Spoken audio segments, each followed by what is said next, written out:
Never thought I'd be one of those guys posting revenge stories. But here we are. Still can't believe how quickly 4 years of my life went up in flames, or how little they actually meant to her. I'm 32, run my own IT security firm. Amber was 29, worked in marketing at a fashion company. We met at a friend's wedding, hit it off immediately. Smart, gorgeous, way out of my league. At least that's what I thought at the time. Turns out she thought so too. 3 weeks ago, Amber left her phone on the coffee table while she showered. It was unlocked, not that I was snooping, but a group chat notification popped up that caught my eye. Boyfriend rankings updated. With a laughing emoji. Something in my gut told me to look. Call it intuition or self-preservation, but I'm glad I did. The group chat was called BF Review Board, with Amber and 7 of her friends. Women I'd met, had dinner with, even vacationed with. Women who smiled to my face while apparently laughing behind my back for years. They had a detailed spreadsheet rating their boyfriends in categories: income, body, sexual performance, future potential, social status. Each category had scores and detailed comments. I scrolled through, stomach turning as I realized I was dead last in every category. But the comments, those were what broke something inside me. At least he makes decent money, but God, those skinny arms. I always close my eyes and think about Chris Hemsworth. How do you not laugh when he gets naked? Send another pic of his chicken legs. And there they were. Private photos of me changing after a shower, sleeping, getting dressed. Photos I never knew existed. Photos Amber had taken secretly and shared with her friends. My body, my most intimate moments, dissected and mocked by women who'd eaten at my dinner table. The worst part? Amber had written most of the cruelest comments. He thinks I'm going to marry him. Can you imagine being stuck with that mediocrity forever? But his company's valuation is rising, so I'm waiting for the right moment. I took screenshots of everything, then put her phone back exactly where it was. When she got out of the shower, I acted normal. Completely normal. Asked about dinner plans, discussed weekend options. Inside, I was already gone. The next day, I casually mentioned something about her friends' group chat. Her eyes narrowed. Did you go through my phone? I saw the notification. Interesting ranking system you guys have. It's just a stupid game. Why are you making this into a big deal? I'm not making it anything, just curious why I'm ranked last in every category. She rolled her eyes. Oh my God, it's just for fun. Everyone exaggerates for laughs. Even the secret photos of me naked? Those for laughs too? Her expression changed, defensive to dismissive in seconds. Don't be so sensitive. Guys share worse stuff about women all the time. I don't. Well, aren't you just perfect then? She crossed her arms. Look, if you can't handle a little joke, maybe that proves my point about your ranking. So 4 years together and I'm just a joke to you? She laughed then, a cold sound I'd never heard from her before. You should be grateful I even touch you. Do you know how many guys would kill to be with me? I didn't respond, didn't yell, didn't give her the satisfaction of seeing me hurt. Just looked at her for a long moment, then walked out of the room. That night, I slept in the guest room. The next morning, I called my lawyer, my accountant, and my business partner. I had work to do. See, what Amber didn't understand about dating an IT security specialist is that I know how systems work, including social systems. I understand vulnerabilities, access points, and how to execute a clean exit strategy. And I had just the plan. First, the practical matters. We weren't married, but we'd been living in my condo for 3 years. Amber had never paid toward the mortgage, but had been talking about putting her name on the deed for tax purposes. Thankfully, I'd always delayed. I contacted my property manager and arranged for the locks to be changed the following week when Amber would be at her company's 3-day marketing retreat. Then, I methodically began separating our digital lives, removing her access from my accounts, subscriptions, and backup cloud storage. Most importantly, I secured my company data.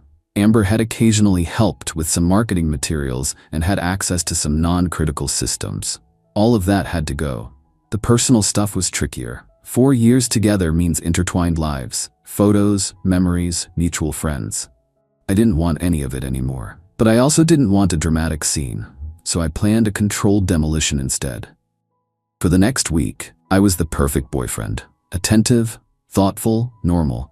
Meanwhile, I quietly moved my important documents and irreplaceable items to my office, redirected my mail, prepared a new place to stay temporarily. The day Amber left for her retreat, I helped her pack, kissed her goodbye, and then executed everything in sequence. First, I moved out what mattered to me, about 20% of the condo's contents. The rest, the furniture we'd picked together, the art, the kitchen gadgets she loved, I left untouched.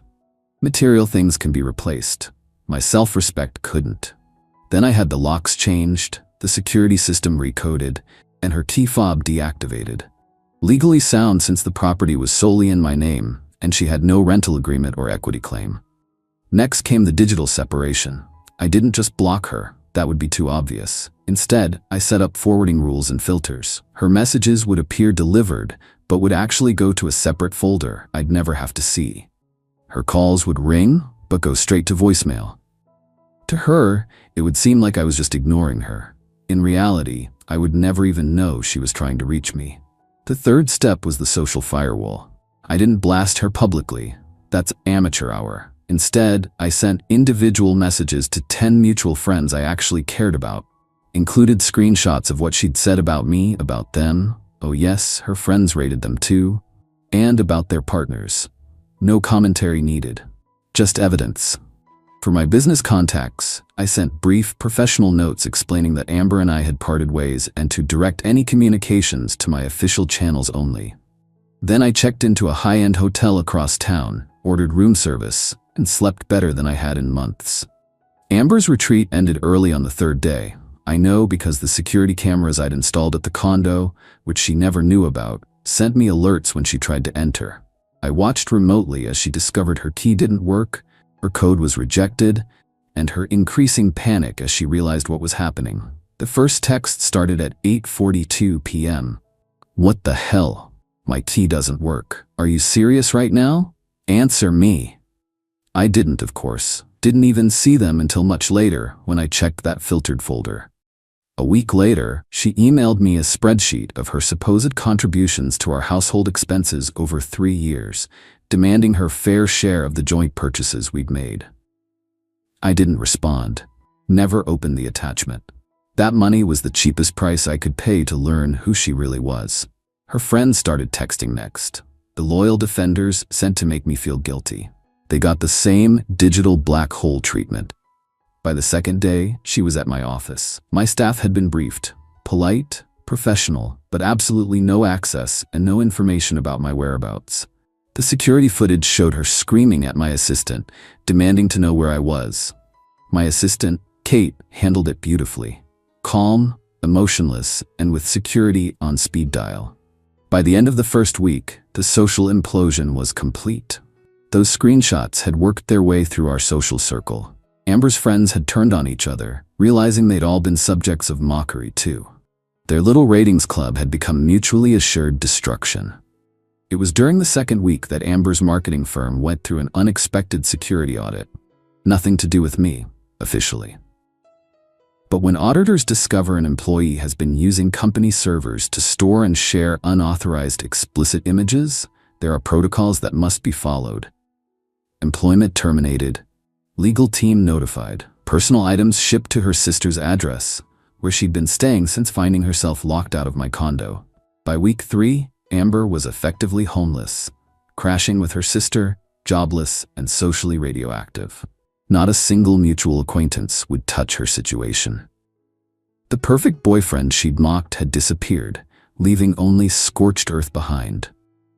That's when she showed up at my hotel. Still don't know how she found me. Probably bribed someone at my office. She was waiting in the lobby when I returned from a business dinner. Please, she sobbed, makeup streaking down her face. Please, I'm begging you, just talk to me. I walked past her toward the elevator. I lost my job. I have nowhere to go. My sister's kicking me out. The elevator doors opened. I stepped inside. You can't just throw away 4 years. I made one mistake. As the doors began to close, I finally spoke. Actually, it was 137 messages over 2 years, I counted. The doors shut on her shocked face. That night, she emailed me, somehow getting through my filters, with a desperate proposal. She'd sign a non-disclosure agreement, never contact me again, if I'd just help her with 1 month's rent on a new place. I had my lawyer respond with a single document, a complete record of the explicit photos she'd taken without consent and shared without permission, along with the relevant statutes regarding invasion of privacy and revenge porn. Except in this case, she was the perpetrator and I was the victim. No threats, just facts. Never heard from her again. It's been 2 months now. I'm back in my condo, which I've completely redecorated. My company landed 2 major contracts, partly because clients appreciate working with someone who handles security breaches decisively and discreetly. I've started dating again, cautiously. Turns out when you raise your standards and value yourself, you attract people who do the same. My new rule is simple. I don't accept anything less than mutual respect. As for Amber, I heard she moved back to her hometown. Sometimes people ask if I went too far. Maybe, but I prefer to think of it as a proportional response. She spent years secretly judging me, finding me wanting, and undermining my dignity. All I did was show her precisely how much she'd underestimated me. Edit. Holy shit, this blew up overnight. Thanks for all the awards and support. To answer the most common questions. 1. Yes, I still have all the evidence securely stored, including the photos she took without consent. 2. No, I didn't pursue legal action, though I easily could have. Why? Because legal proceedings would mean interacting with her, discussing her, thinking about her. Court cases drag on for months or years. I didn't want her taking up any more space in my life. The document from my lawyer served its purpose, showing her exactly how screwed she'd be if I decided to go that route. I chose the cleaner option, complete erasure from my life. 3. Several people asked if I felt bad about her losing her job. Not even slightly. Her company had strict policies about using work servers for personal content. She violated those policies to store and share explicit photos taken without consent. Her choices, her consequences. 4. For those saying I should have confronted her directly. Why? She already showed me who she really was, both in that group chat and when she laughed and said I should be grateful she touched me. People who respect you don't need ultimatums or second chances to treat you with basic dignity. 5. About the condo situation. No, I never moved out permanently. I temporarily stayed at a hotel for the first few weeks after changing the locks, then moved back in once I'd redecorated and removed all traces of her. My temporary absence was strategic, not surrendering my property. 6. And to the guy who called me cold-blooded. When someone shows you who they are, believe them the first time. Being calculating isn't the same as being cruel. I didn't destroy her life, I simply removed myself from it completely and let her experience the natural consequences of her actions. Sometimes the best revenge isn't making someone suffer. It's making them irrelevant.